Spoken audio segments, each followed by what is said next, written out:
Welcome to Sleepy Otaku Stories, where we retell your favorite anime as calm bedtime tales. Tonight, we'll drift through the world of Hunter x Hunter, from the very beginning to the end. If you enjoy these stories, please take a moment to like the video, subscribe to the channel, and share in the comments your favorite Hunter x Hunter moment, or which anime we should retell next. Now, settle in, relax, and let the story carry you away. On a small island surrounded by calm blue waters, a boy named Gon spent his days running through the forests, fishing by the river, and watching the wind sweep through the trees. He lived a simple life with his aunt, Mito, who raised him with quiet love and care. But inside Gon's heart was something far greater than the quiet of Whale Island. A dream that stretched far beyond the horizon. He wanted to become a hunter, like his father, Ging, a man he never knew but had always imagined as strong, adventurous, and free. One day, Gon stood before a giant lake where a dangerous fish lurked, the Lord of the Lake. With determination glowing in his eyes, he set his line and waited patiently.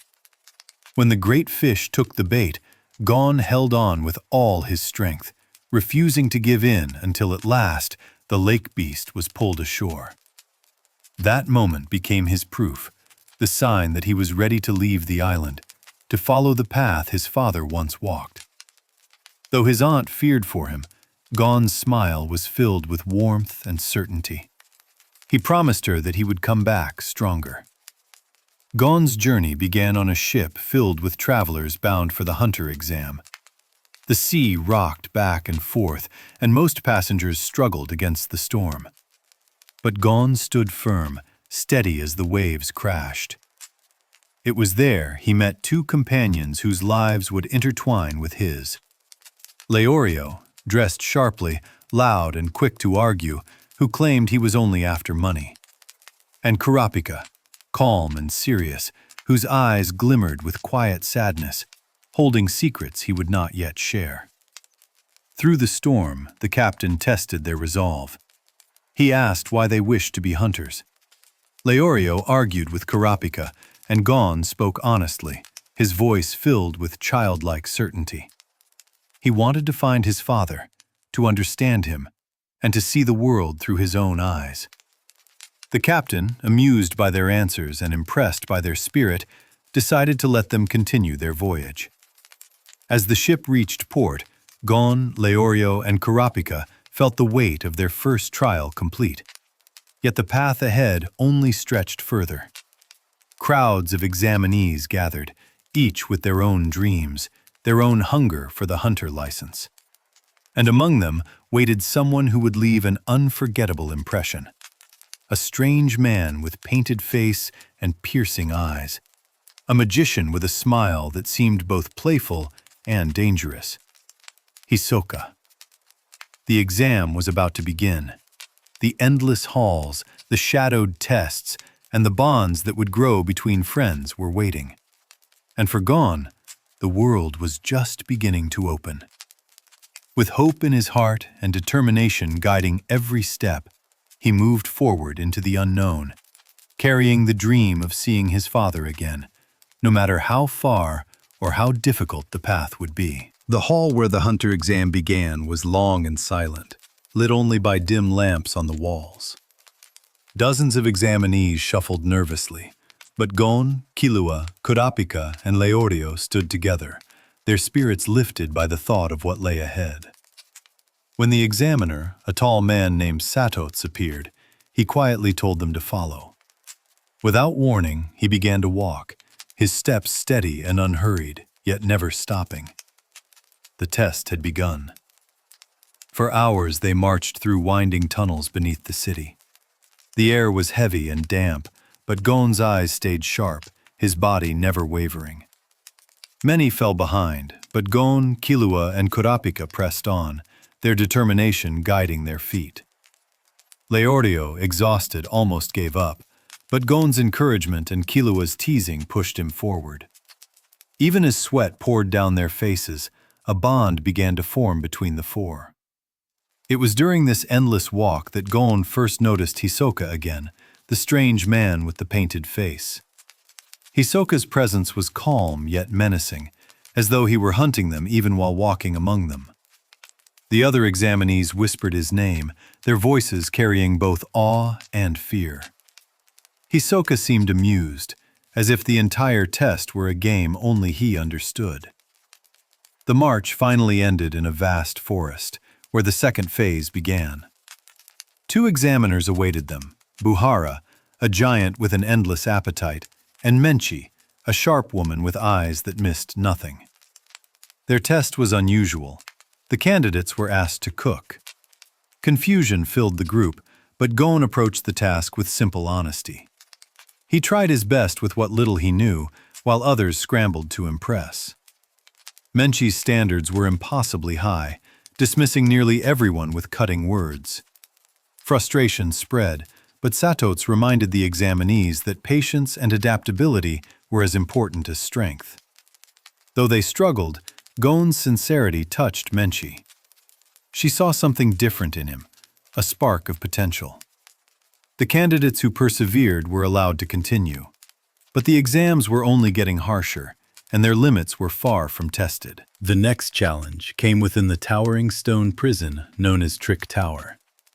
High walls loomed, and the only way forward was down. The candidates were forced into teams, and Gon found himself standing beside Killua, Kurapika, and Leorio once more. Trust would be tested here, as each floor brought cruel games of deception. Prisoners challenged them to wagers and battles where strength alone was not enough. Gon's courage and quick thinking shone through, while Leorio's stubborn pride and Kurapika's wisdom balanced their group. Killua's calm smile revealed flashes of something darker. He was fast, merciless when needed, and unafraid of violence. Yet he never turned that sharpness on his friends. Step by step, they descended deeper into Trick Tower. The weight of the exams pressed on them, but Gon's smile remained unbroken. Every moment was another step toward his dream, another step closer to finding his father. And though danger lingered in every shadow, he carried the warmth of friendship with him, soft and steady, like a light in the dark. The examinees were guided to a strange island known as Zevel Island, where the next phase of the hunter exam awaited them. The rules were simple, yet cruel. Each candidate was given a badge with a number, and the task was to collect enough points by stealing the badges of others. To succeed, one would have to hunt, and also avoid being hunted. Gon studied his instructions carefully. His target was Hisoka. The thought made his heart race. Hisoka was dangerous, unpredictable, and unlike anyone else Gon had ever faced. Yet Gon didn't hesitate. This was his chance to test himself, to prove that he could stand against someone as terrifying as the magician. The forest of the island was quiet, but alive with tension. Birds sang overhead, the grass whispered underfoot, and yet danger waited in every shadow. Gon moved carefully, his senses sharp, like a predator waiting for the right moment. He climbed trees and watched Hisoka from above, studying his movements, waiting for the chance to strike. Elsewhere, Leorio and Kurapika moved together, their loyalty steady. They were not the strongest, but their determination carried them. Killua wandered on his own, moving silently, his eyes glowing with a calm yet chilling confidence. He struck down opponents effortlessly, revealing his deadly upbringing as an assassin. Despite his cheerful smile, his actions reminded everyone that he was not a child to underestimate. The island soon became a battlefield. Candidates clashed, betrayals erupted, and cries echoed through the trees. But Gon remained patient, hiding, waiting. He held his breath as Hisoka walked beneath his perch, unaware of the boy above. With precision, Gon's fishing rod snapped forward, the line whipping through the air. The badge was pulled from Hisoka's chest, and for a brief moment, Gon's heart soared. He had done it. But victory was fleeting. Hisoka turned, his presence heavy and dangerous. The air itself seemed to tighten as his eyes fell on Gon. Yet instead of crushing him, Hisoka only smiled. He acknowledged Gon's courage, impressed that someone so young had dared to steal from him. Hisoka handed Gon back his badge, a silent promise that their true fight would come one day. Though shaken, Gon felt proud. He had faced his fear, and even if he hadn't truly defeated Hisoka, he had taken a step closer to his dream. The final phase arrived in the form of a tournament. Each candidate was forced to fight, but winning wasn't always the goal. Sometimes they had to endure, sometimes to yield, sometimes to think beyond strength. Gon's battle against Hanzo tested his will. Even when beaten and held down, Gon refused to surrender, his spirit unbroken. Hanzo, frustrated yet impressed, conceded. But the exams were not without darkness. Killua's match ended with blood. His brother Illumi appeared in disguise, twisting Killua's heart with fear and manipulation. Under the weight of Illumi's presence, Killua lost control and killed an innocent examinee. His disqualification brought pain to Gon, who could only watch as his friend walked away, burdened by a past he had yet to reveal. At last, the exams concluded.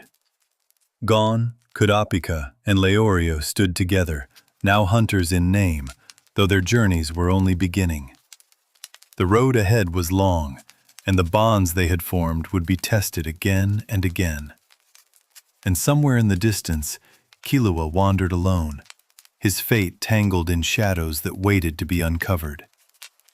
After the trials of the hunter exam, Gon's heart carried one promise. He had faced Hisoka once, stealing his badge, but he had yet to truly fight him. That vow lingered inside him, whispering with every step. To keep that promise, he needed to grow stronger. And so, Gon and Killua set their sights on a towering building where fighters from across the world gathered. Heaven's Arena. The tower stretched so high it disappeared into the clouds. Inside, floors were earned through combat. Win a match, rise higher. The prizes grew greater the further one climbed. For Gon and Killua, it was more than money. It was training, experience, and a chance to sharpen their resolve. At first, their battles were simple. Opponents fell quickly to their speed and determination.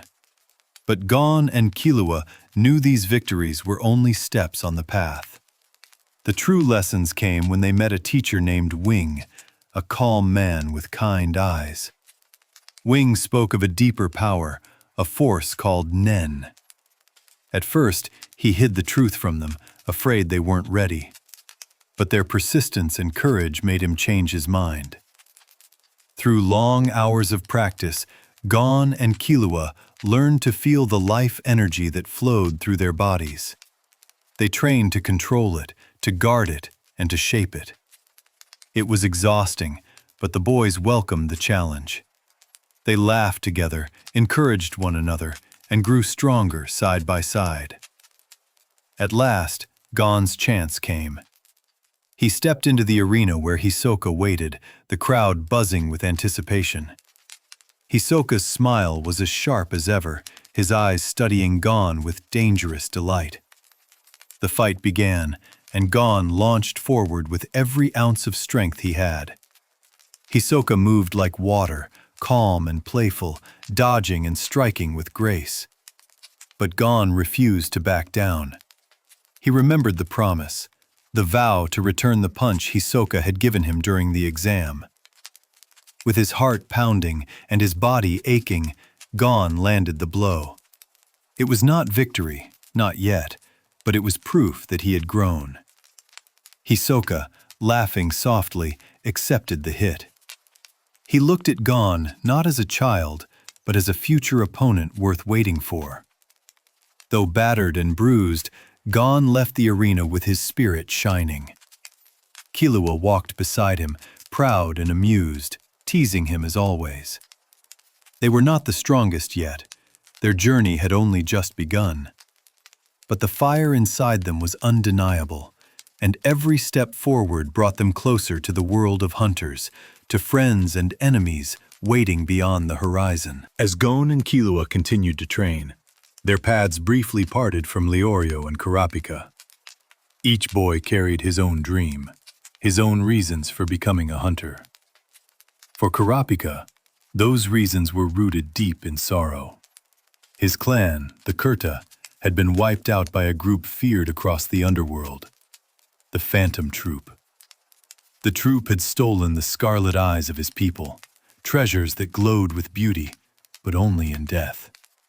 Kurapika swore that one day he would bring justice to them, no matter the cost. In the time after the exams, Kurapika trained in secret. His nen ability grew sharp, built specifically to chain and capture members of the Phantom Troop. Each vow he made tightened the power within him, granting him strength at the price of binding his destiny. Quiet and determined, he prepared for the moment when his path would cross theirs. Meanwhile, Gon and Killua rejoined Leorio, who chased his dream of becoming a doctor. Together, the friends decided to travel to Yorknew City, a bustling place filled with towering buildings, crowded streets, and the shadows of the underground. The city was alive with noise, filled with merchants, gangs, and travelers from every corner of the world. It was also the place where the world's largest auction was about to take place, an event that would soon draw in both the hunters and the Phantom Troop. The troop appeared like ghosts in the city. Chrollo Lucilfer, their calm and unreadable leader, moved with quiet confidence. Around him were the deadly figures that made up his family. Maki with her threads, Nobunaga with his sword, Shizuku with her strange vacuum, Phaeton with his cold presence, and Uvogin, the brute strength of the group. Together, they struck fear into the underworld.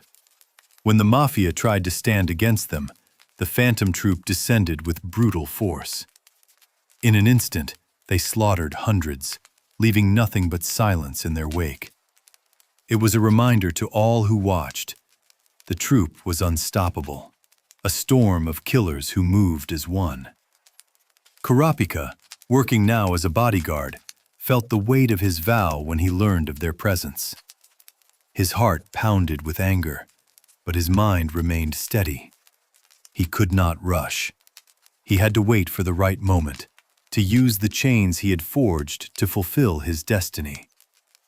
Gon and Killua, curious and eager, stumbled into this dangerous world as well. Drawn into the chaos of the city, they saw firsthand the kind of enemies they would one day face. Though young, their eyes grew sharper, their understanding deeper. The world was vast, and its dangers were greater than they had ever imagined. And in the midst of Yorknew's crowded streets, their story began to weave together with Kurapika's, and with the Phantom Troop that had haunted his life. A storm was gathering, and soon it would pull them all into its heart. In Yorknew City, the streets glittered with wealth, but shadows stretched across every corner. Beneath the noise of the markets and the glow of the auction halls, the Phantom Troop moved like silent predators. Their presence cast fear over the city, and the Mafia scrambled to resist them, unaware of how outmatched they truly were. Kurapika, now working as a bodyguard for a wealthy client, finally sensed the moment he had been preparing for. His nen chains wrapped quietly around his wrist, each one forged from his vow to his fallen clan. And when Uvogin, the brute of the troop, stepped forward, Kurapika knew his chance had come. The two faced one another in the desert outside the city. Uvogin's laughter echoed across the sand, his muscles tensing with the thrill of battle.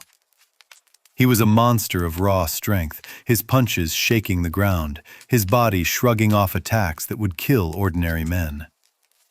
But Kurapika was not ordinary. His chains glowed with power, shimmering in the air as he locked Uvogin in his grip. The fight was brutal.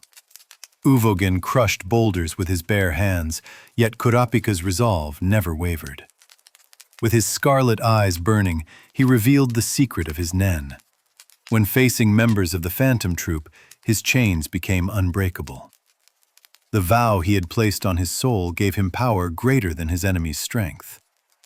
No matter how Uvogin struggled, the chains held him fast. With one final strike, Kurapika tightened his grip, his eyes filled with sorrow and rage. Uvogin's laughter faded into silence, and the desert swallowed his voice forever. For the first time, the troop had lost one of their own.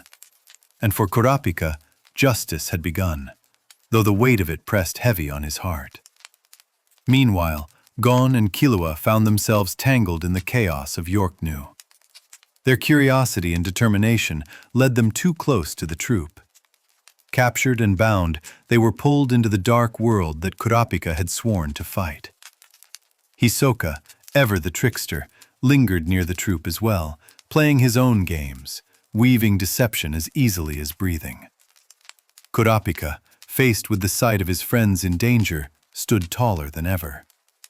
He would not allow the troop to take more from him. His chains wrapped around his enemies, his spirit fierce and unyielding. For Gon and Killua, this was the first time they felt the true weight of the underworld, how merciless and sharp it could be, and how even their bright determination could be dimmed by its shadow. The Phantom Troop, though shaken by Uvogin's loss, did not falter. They moved together like a family, their bond unbreakable, their vengeance certain. Kurapika knew this fight was far from over. And so, in the darkness of Yorknew, the paths of friends and enemies tightened into a knot. Each step pulled them deeper into the storm, a storm that none of them could escape unchanged. The Phantom Troop grieved the loss of Uvogin, but their bond as a family only grew tighter. In the shadows of Yorknew, their leader, Chrollo Lucifer, remained calm and unreadable. His eyes carried no anger, no sorrow, only the steady weight of a man who guided killers with quiet confidence. Kurapika, however, moved with purpose. With his chains, he had struck down one member of the troop, but his vow was not complete. His heart, bound by grief for the Kurta clan, pushed him forward. When the chance came, he captured Chrollo himself, binding the leader with the unbreakable chains of his judgment. The troop was thrown into turmoil. Nobunaga, quick-tempered and loyal to his leader, demanded Chrollo's release. Machi, with her quiet watchfulness, stayed close, her thread-like nen shimmering faintly in the air. Phaeton, silent and cold, glared with violence barely restrained. Even Shizuku, with her strange vacuum, looked on with a mix of confusion and loyalty. Each member revealed themselves more clearly, not just as monsters, but as a family who, in their own twisted way, cared for each other. Gon and Killua, caught in the middle of the storm, were prisoners of the troop. Yet even in their fear, they showed courage. They watched closely, learning from the darkness around them. Their youthful determination never left them, even as they sat face to face with some of the deadliest people in the world. Hisoka lingered as well, playing his own games. Though part of the troop in name, his true allegiance was only to his own amusement. He whispered secrets, manipulated from the shadows, and reminded everyone that he was as dangerous as any of them, even without a family to bind him. Kurapika's chains held strong around Chrollo. He set conditions that stripped the leader of his nen, leaving him powerless. For a moment, victory seemed within Kurapika's grasp. He had done what no one thought possible. But his triumph was heavy. Capturing Chrollo did not bring back his clan. It did not erase the sorrow in his chest. Justice was cold, and the silence it left behind was louder than any battle. In time, Gon and Killua were freed, their bond with Kurapika strengthened by shared struggle. They saw the weight Kurapika carried, though he smiled faintly and told them not to worry. Leorio, too, rejoined them, his warmth a reminder that their friendship was the light they could always return to. Yorknew City grew quiet again as the auction ended, but the echoes of blood and vengeance lingered. The phantom troop vanished into the shadows, Chrollo bound by Kurapika's chains, yet still alive. Kurapika had won, but the cost was written across his tired eyes. And for Gon and Killua, this was only another step in their journey. Their eyes still pointed forward, toward a future filled with challenges greater than anything they had faced so far. After the storm of Yorknew City, the world opened again, and Gon and Killua turned their eyes to a new adventure. Their path led them to a mysterious game, one created long ago by Ging, Gon's father. Its name was Greed Island. At first, it seemed like a game played on consoles, but soon they learned the truth.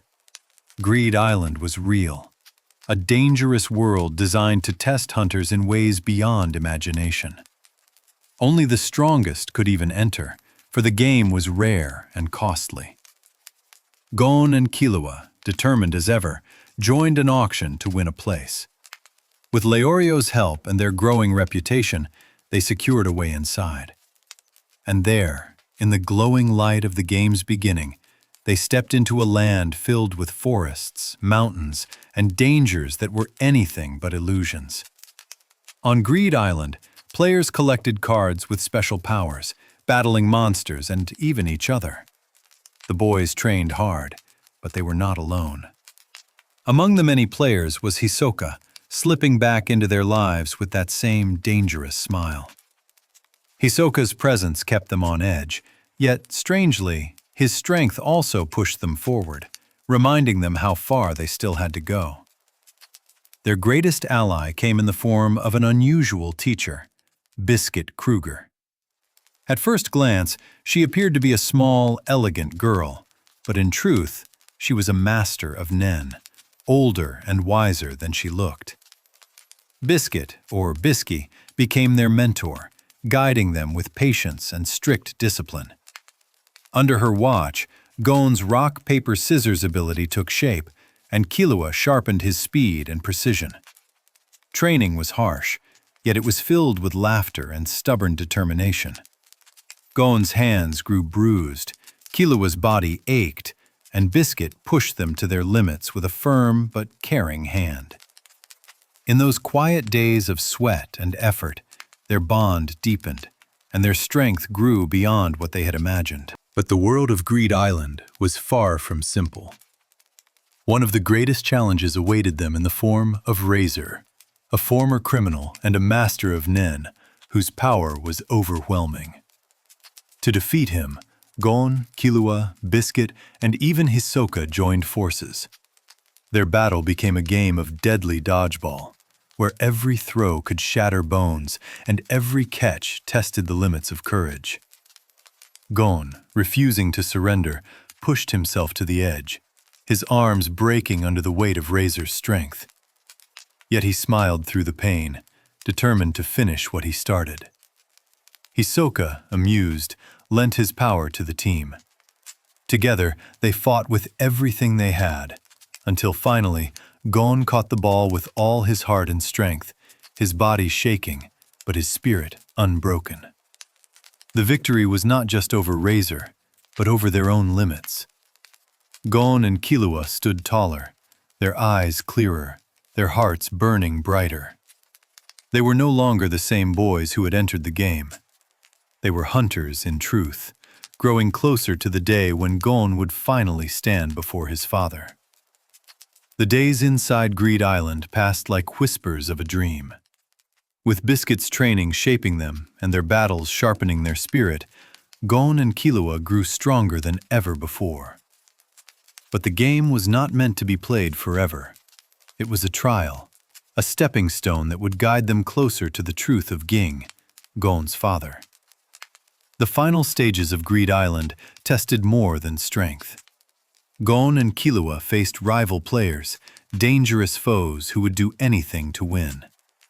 Together, with Biscuit's guidance, they fought fiercely, learning how to read their enemies, how to hold back their fear, and how to trust one another fully. Every battle carved them sharper. Every victory brought them closer to the end. The climax of their journey came with the completion of the game's most difficult tasks. The collection of rare cards, the clever strategies, and the courage to push forward through pain and exhaustion all led them to a moment of triumph. Gon, with his wide smile and his heart burning with determination, cleared the game. And with that, a reward was unlocked. A way to transport himself and one person of his choosing anywhere connected to the game's creation. Though Killua wished to continue with him, Gon's mind was fixed on one goal. With hope glowing inside him, he chose the path that would lead to Ging. Yet Greed Island did not give answers easily. Instead of bringing him directly to his father, Gon was transported to another man, Kite, a tall hunter with long hair and calm eyes. Kite spoke with a quiet strength, and though his presence felt unfamiliar at first, Gon soon learned the truth. Kite had once been Jing's student. Through Kite, Gon was now closer than ever to his father, though the path ahead was still long. Killua stood by his side as always, smiling faintly. He had seen Gon chase dreams through danger and pain, and he would not leave him now. Biscuit, satisfied with her students, watched them with a teacher's pride, knowing their journey had only just begun. The game of Greed Island faded, but its lessons remained carved deep into their hearts. They were no longer just boys seeking adventure. They were hunters, and the world beyond the game was calling them once more. Leaving Greed Island behind, Gon and Killua walked into a new chapter of their journey, with Kite guiding their steps. Kite, tall and composed, carried a quiet strength that spoke of years of experience. His presence was steady, and though his words were often sharp, there was kindness beneath them. For Gon, meeting Kite felt like touching the edge of his father's world, a reminder that Jing was out there, still walking paths few others could. But beyond the comfort of this new mentor, a shadow was beginning to grow. In a distant land, a strange and terrible creature, the Chimera Ant Queen, washed ashore. Unlike ordinary ants, this queen consumed whatever she found, absorbing their traits and birthing children who carried those powers. Her hunger was endless, and with every meal, her offspring grew more human, more intelligent, and more dangerous. At first, the Chimera ants were small, scattered in the forests. Hunters and villagers tried to resist them, but the ants multiplied quickly, their strength far beyond ordinary humans. Each soldier born from the queen was sharper, stronger, and more cunning than the last. Whispers spread of a coming disaster, and Kite understood what those whispers meant. He led Gon and Killua into the danger, believing they needed to see the reality of the world they wished to enter. The first encounters with the Chimera ants were shocking. The creatures, part beast and part human, struck with ferocity. Gon and Killua fought back with the nen they had trained so hard to master, their teamwork steady and sure. Yet the ants were relentless, and the boys realized quickly that this was unlike any enemy they had faced before. Still, Gon's spirit did not falter. Even when faced with death, his eyes burned with determination. Killua, though sharper and more cautious, stood firm by his side, always ready to pull him back from recklessness. Together, under Kite's watchful eye, they pushed forward into the growing darkness. But the queen's hunger had not yet ended. Deep within her nest, she prepared for something far greater, the birth of a king. A being unlike any Chimera ant before, one who would change the course of the world. For now, Gon and Killua did not yet know the weight of what awaited them. They walked forward, hearts strong, unaware that the Chimera Ants would bring them their greatest trials, their deepest sorrows, and the moments that would forever mark their journey. The deeper Gon, Killua, and Kite traveled into the forest, the heavier the air seemed to grow. The Chimera Ants had already begun to change. No longer were they simple creatures following instinct. Their forms were human-like, their minds sharp, their ambition clear. They built armies, captured villages, and spoke of conquest as though the world itself already belonged to them. Kite fought fiercely alongside the boys. His strange weapon, changing form with every strike, cut down ants with precision and force. To Gon and Killua, Kite was more than a mentor. He was a shield against the darkness, someone who stood between them and the overwhelming tide. Under his guidance, they faced enemies far beyond what they thought possible. And still Gon smiled, his determination unbroken. But in the heart of the nest, something greater stirred. The Chimera Ant Queen, swollen with power, had given birth to 3 beings unlike the others, the Royal Guards. Neferpito, with cat-like grace and unsettling eyes. Shiapoof, elegant and devoted, his loyalty absolute. And Yuppie, towering and monstrous, his strength beyond comprehension. Each one radiated a presence that pressed down like a storm. When Gon and Killua first laid eyes on Neferpito, their hearts froze. Pito's aura was suffocating, filled with deadly intent. In an instant, they understood how small they were, how far they still had to climb. Even Kite, steady and fearless, tensed at the sight. The battle came swiftly. Pito's speed was inhuman, their claws sharp enough to tear through stone. Gon's breath caught as he realized Kite was the one standing in their way, shielding them from a foe they could not yet face. With every strike, Kite fought to protect the boys, but the gap was too great. In one terrible moment, Pito's claws struck. Kite fell, his body broken, his life slipping away. Gon and Killua, dragged away by the force of survival, could only watch as their mentor was taken. The forest seemed to close in around them, the weight of loss crashing down like a wave. For Gon, the pain turned to fire. His fists trembled, his eyes burned, and his voice, though quiet, carried a promise. He swore that one day, no matter what it cost, he would defeat Neferpito. He would make them pay for Kite's death. Killua, standing beside him, felt the same grief, but his heart twisted differently. He knew Gon's anger would consume him if left unchecked, and so Killua vowed silently to protect his friend, even from himself. And so, with Kite's memory in their hearts, the boys walked into the shadow of the Chimera Ants, unaware that the storm ahead would test every part of who they were. The world seemed quieter after Kite's fall, yet for Gon and Killua, the silence was heavy. Every step forward carried the memory of his sacrifice, and Gon's vow to defeat Neferpito burned quietly inside him. But before that day could come, he and Killua had to grow. They had to become stronger than they had ever imagined. Their journey led them to 2 hunters assigned to train and test them, Knuckle and Shoot. Knuckle, loud and good-hearted, had a kindness beneath his teasing nature. Shoot, quieter and hesitant, carried his strength with caution. Together, they became both rivals and teachers for the boys.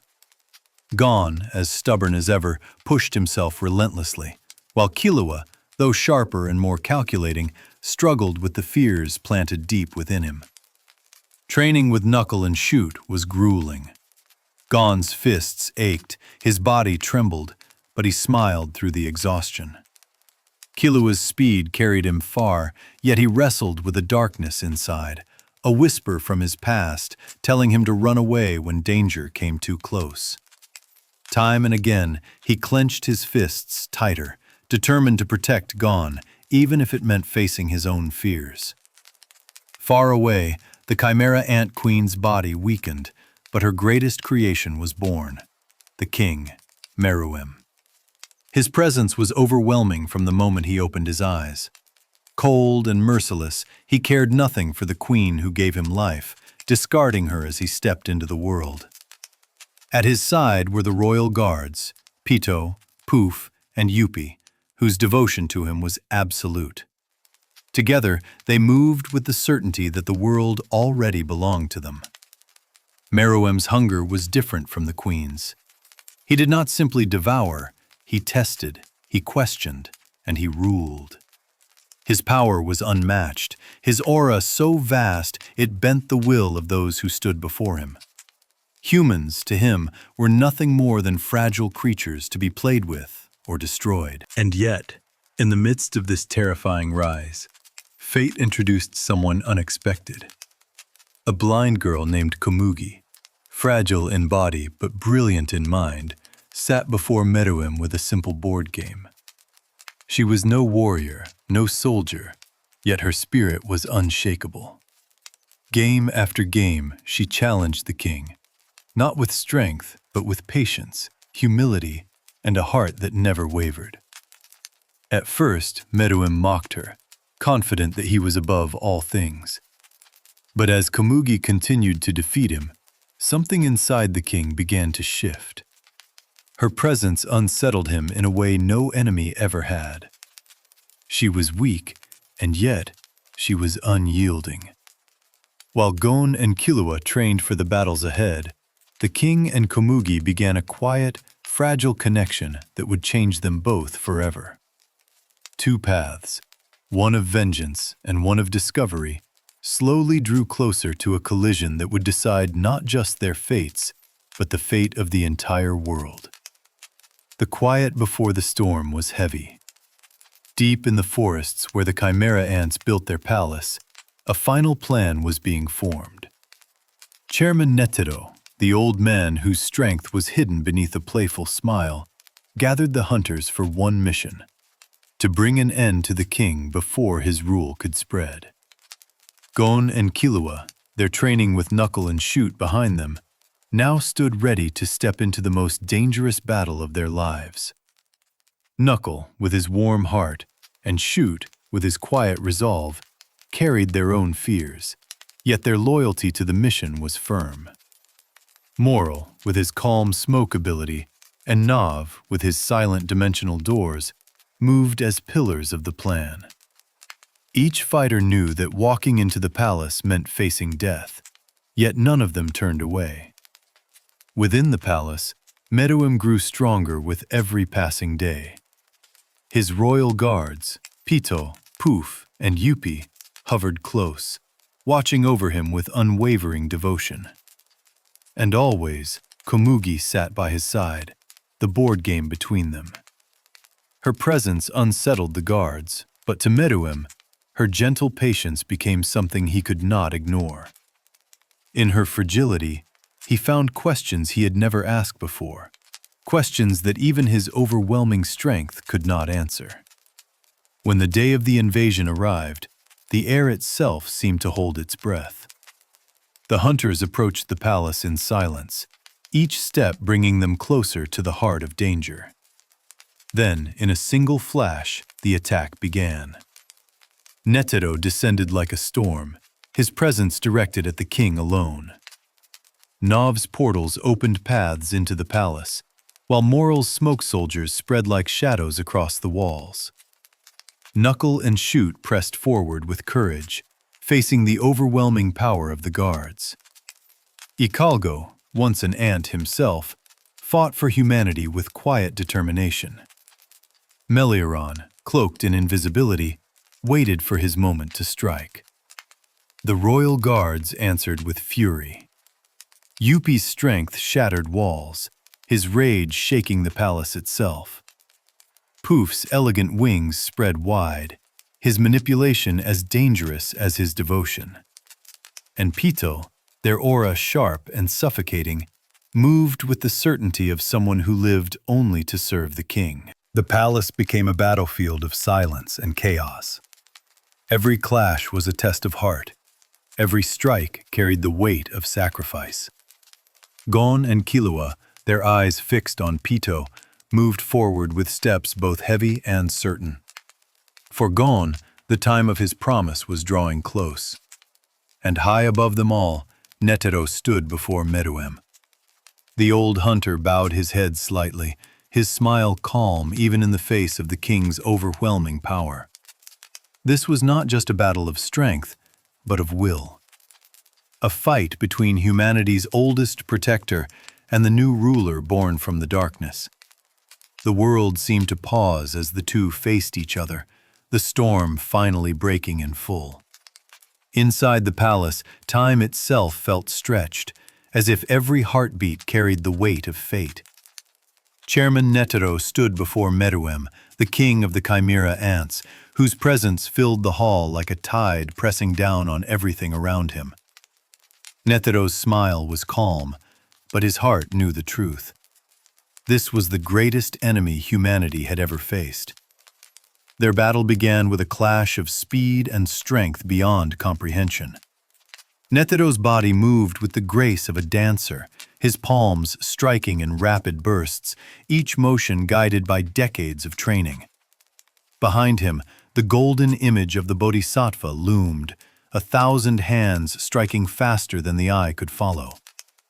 Meruem, unshaken, absorbed each blow, his body adapting, learning, and countering with every strike. The palace shook, the ground splintered, yet Meruem's calm never broke.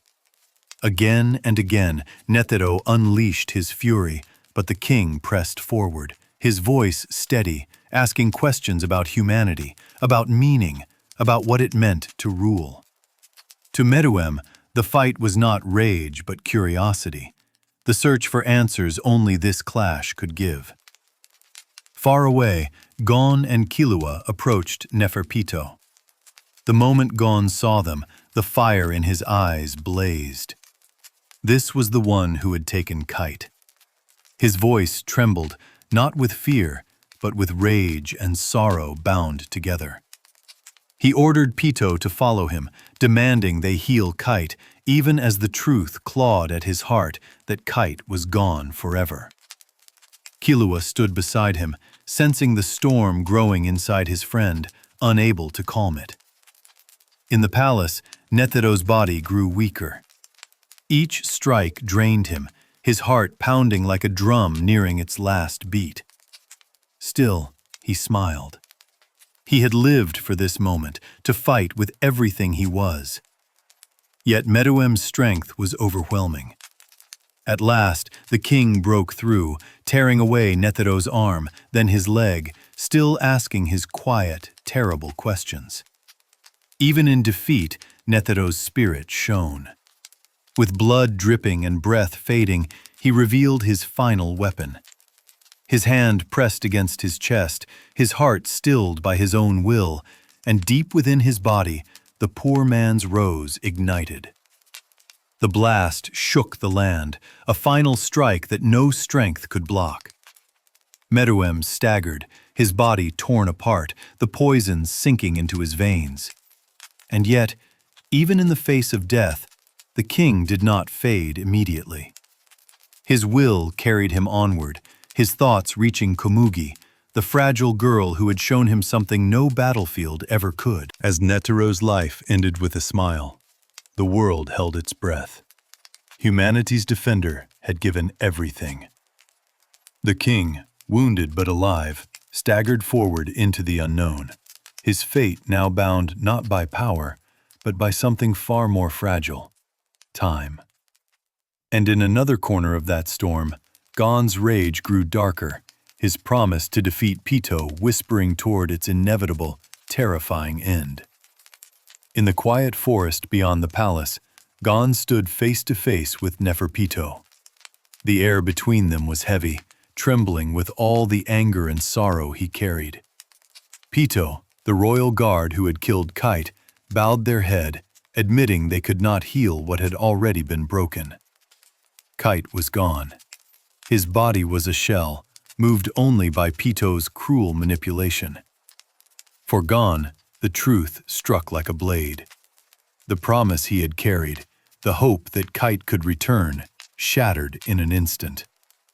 His fists clenched, his body trembling, his heart collapsing into grief and rage so deep it swallowed everything else. Killua reached out, desperate to calm him, but Gon's pain was too heavy. In that moment, Gon made a choice that would change him forever.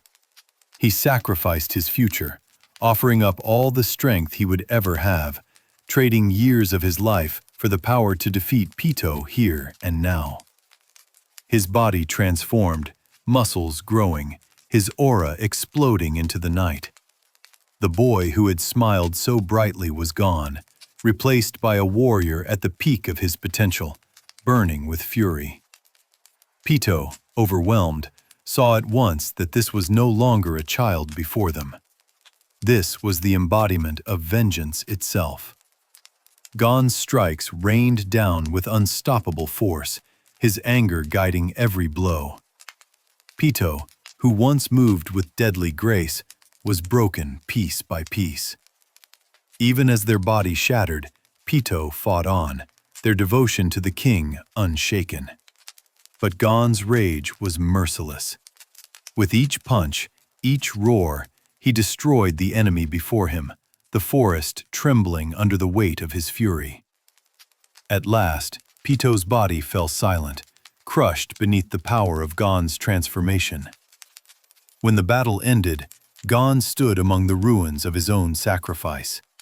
His body was broken, his life force nearly extinguished, his eyes empty. Killua rushed to his side, his heart aching at the sight of his friend.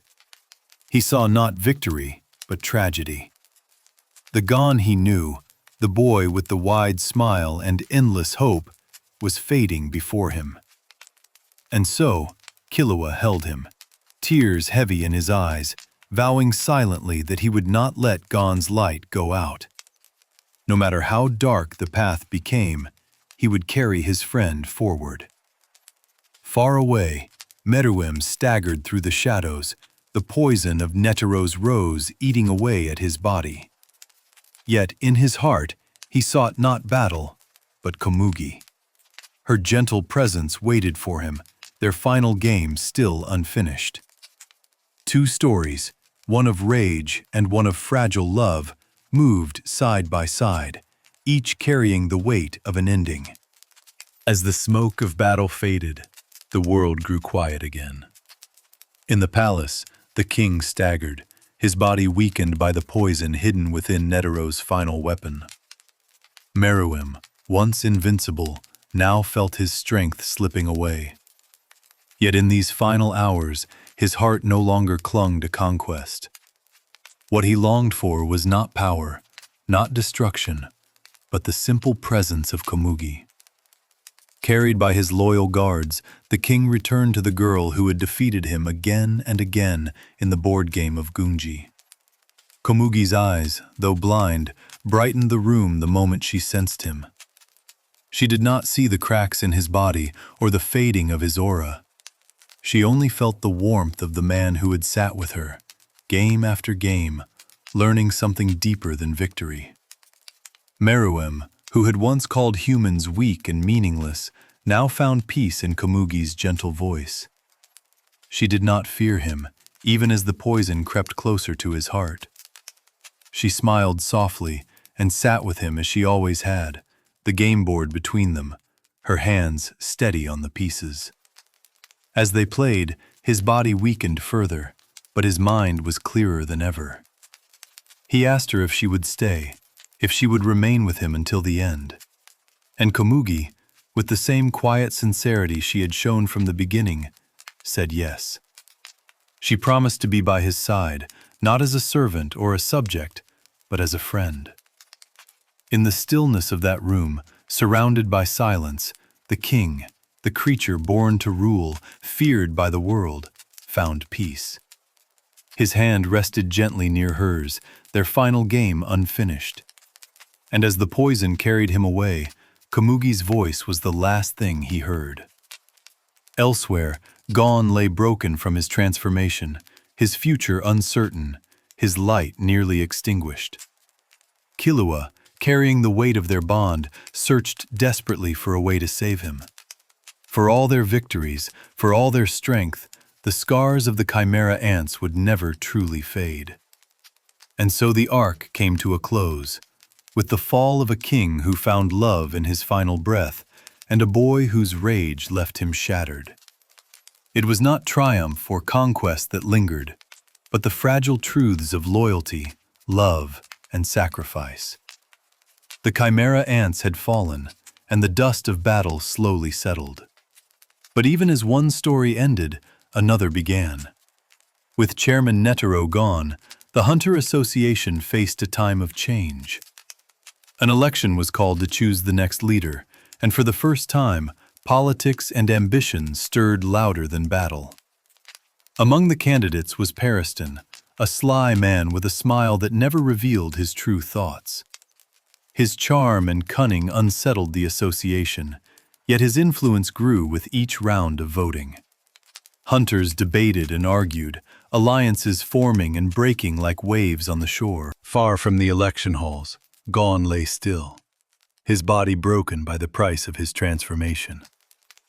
His breath was faint, his spirit caught between life and death. Killua, his eyes heavy with worry, knew only one hope remained: his younger sister, Alluka. Alluka was unlike anyone else in the Zoldyck family. Small and quiet, she carried within her a mysterious being named Nanika. With a soft, childlike voice, Nanika could grant wishes, but every wish carried a cost. The rules were dangerous, twisting like a riddle, and many feared her power. But Killua loved his sister deeply. He knew that Nanika's heart was kind, and he alone trusted her fully.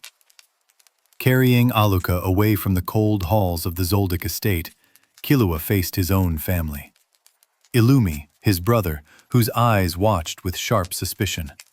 Illumi warned that Alluka's power was too dangerous, that letting her loose could destroy them all. But Killua stood firm. He had promised to save Gon, and nothing, not even his own family, would stop him. Meanwhile, in the election hall, a voice rose above the chaos. Leorio, who had long been overlooked, now stepped forward with his heart wide open. In front of the other hunters, he slammed his fist against the stage and shouted for Gon. His words were clumsy, yet full of passion, and for the first time, the association listened. His fist, thrown in anger, even struck Ging, Gon's father, who stood among them. The room erupted in surprise, and in that instant, Leorio's sincerity won the people over. The election narrowed, the games of strategy continuing, but beyond all the politics, the true battle was happening in the quiet of Killua's heart. With Alluka's small hand in his, he pressed forward, racing against time to save the friend who had once lit up his world with a smile. And in the distance, Gon lay waiting, unaware that his friends and family were fighting for the chance to bring him back. Killua held Alluka close as they traveled, each step filled with urgency and quiet love.